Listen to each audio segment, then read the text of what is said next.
আসসালামু আলাইকুম প্রিয় দর্শক, শুরুতেই আপনাদেরকে আমি একটা ছবি দেখাই।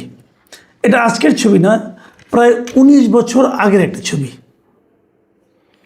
আপনারা জানেন এই দেশে একবার 1/11 নামে একটা ঘটনা ঘটেছিল। ওই যুক্তরাষ্ট্রের 9/11-এর অনুকরণে আমাদের এখানে 1/11 হয়েছিল।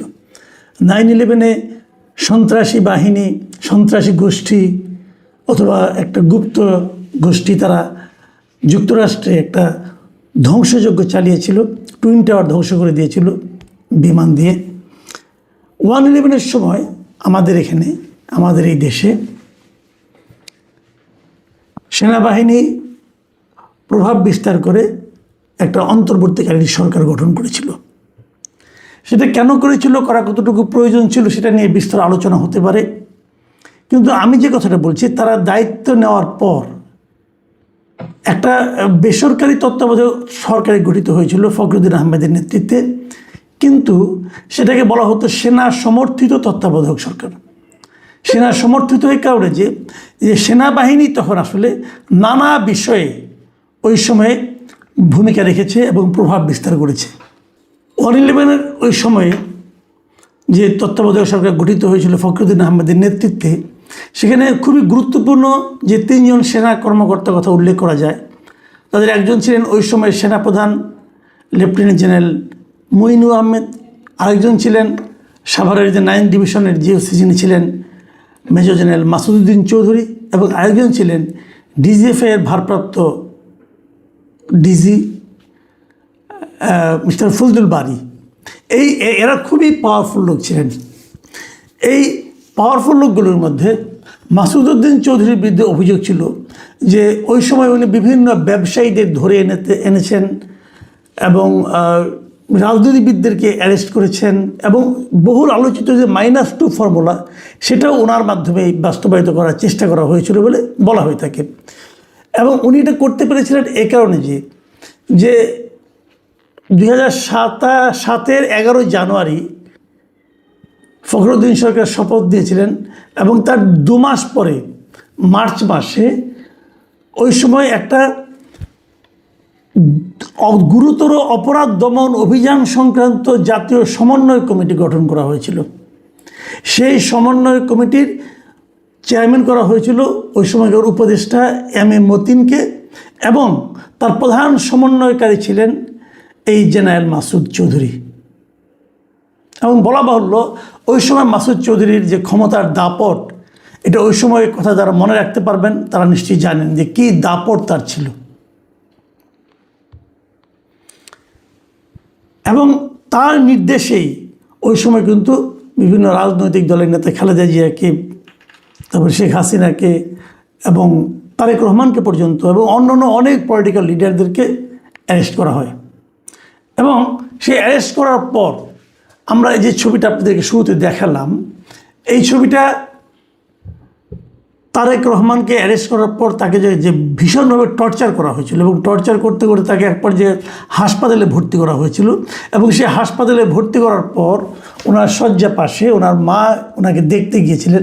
সেই সময়কার ছবি, একজন আহত সন্তানকে দেখতে তার মা গিয়ে, তার মায়ের কি অনুভূতি, সন্তানের কি অনুভূতি, তা কিন্তু এই ছবিটাতে ফুটে উঠেছে। প্রশ্ন হচ্ছে, তারেক রহমানের উপরে শারীরিক টর্চারটা করতে হয়েছিল কেন?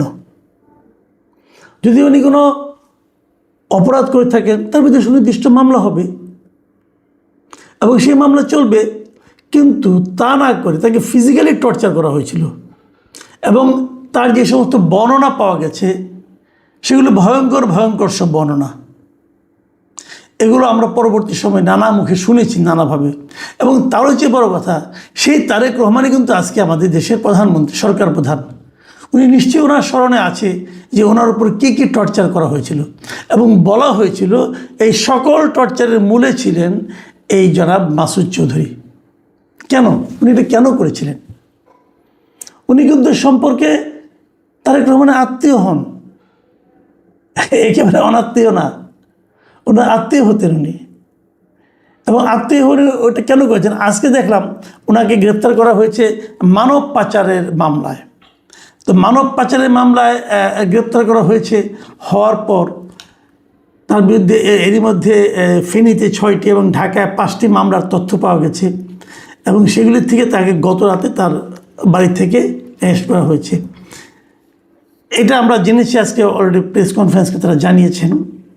এবং আমি দেখলাম যে পিপি যিনি ছিলেন এই মামলার, যিনি নাকি মাসুদ চৌধুরীর জামিনের বিরোধিতা করেছেন এবং 5 দিনের রিমান্ডের পক্ষে ওনার বক্তব্য দিয়েছেন, সেই পিপি মিস্টার ফারুকি তিনি কিন্তু বলেছেন যে এই মাসুদ চৌধুরী জিয়া পরিবারকে শেষ করে দিতে চেয়েছিল।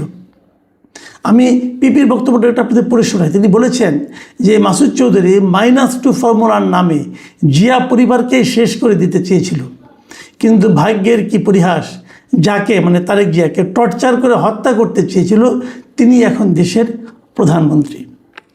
তো তিনি যেটা বলেছেন এটা ঠিক আছে, কিন্তু আমার কথা হলো, যে কথার জন্য আমি এত তথ্য অবতারণা করছি সেটা হলো যে মাসুদ চৌধুরীকে আপনি গ্রেপ্তার করবেন, তার বিরুদ্ধে মামলা দিবেন, মানব পাচারের মামলা, অর্থ আত্মসাতের মামলা, অর্থ পাচারের মামলা, সেগুলো দেন, উনি করে থাকেন, অবশ্যই দিবেন। কিন্তু তার বিরুদ্ধে তো সবচেয়ে বড় মামলাটা হওয়া উচিত রাজনৈতিক নেতাদের হয়রানি করা, রাজনৈতিক নেতাদের গাইড জুড়ে গ্রেফতার করা, এবং সবচেয়ে বড় কথা হলো একজন মানে গুরুত্বপূর্ণ রাজনৈতিক নেতাকে শারীরিকভাবে প্রহার করে পঙ্গু করে দেওয়ার চেষ্টা করা, যে কাজটা উনি তারেক রহমানের বিরুদ্ধে করেছিলেন। এটা কি অপরাধ নয়? তারেক রহমানকে উনি যেভাবে প্রহার করেছেন বলে আমরা শুনেছি বিভিন্ন সময় এবং দেখেছি, এই যে ছবিগুলো আপনারা দেখলেন, ছবিগুলোতে বোঝা যাচ্ছে, এটাকে কি আপনারা অপরাধ হিসেবে বিচার করছেন না? আমি এই জায়গাটাতে প্রশ্ন করতে চাই যে যার যা অপরাধ তাকে সেটা দিয়েই ধরুন, ছোট অপরাধ দিয়ে ধরার কোনো দরকার নেই, বড় অপরাধ দিয়ে ধরুন। অনেক সময় বলা হয় কি যে মামলা সাজাতে সময় লাগবে, তথ্য প্রমাণ সংগ্রহের সময় লাগবে, কাজে আপাতত ওটাতে ধরলাম, পরে অন্য মামলা সাজিয়ে তখন তাকে এগুলোতে আটকানো হবে। ভাই এটা একটা খেলো যুক্তি।